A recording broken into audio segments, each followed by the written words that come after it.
So what's the implication of that for progressive candidates?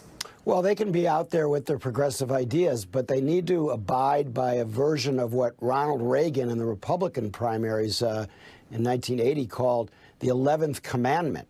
Don't speak ill, in his case, of another Republican. They have to not trash each other in these primaries, not apply purity tests. Oh, you're not progressive enough because you're not for, Medicare for all. You're just for a public option.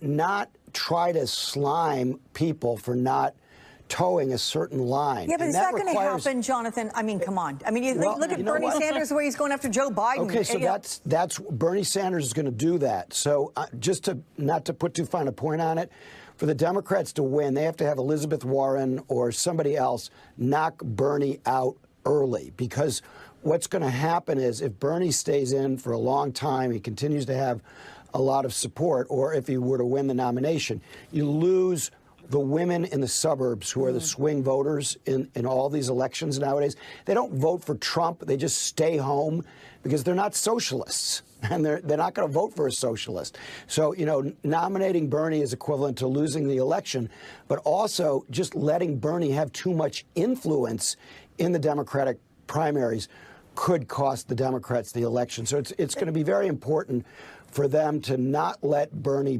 buffalo the other Democrats and to kind of essentially send a message that they're going to run, as Pelosi says, as a center-left, not a far-left party. You agree with that, Kurt?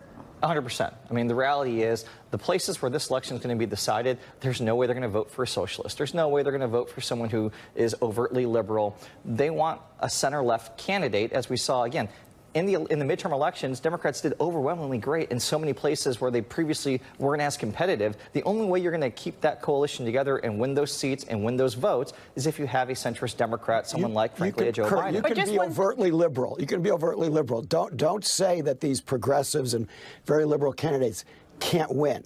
They can. It's just you can't win as a socialist. Well, but Jonathan, Bernie's not even a Democrat.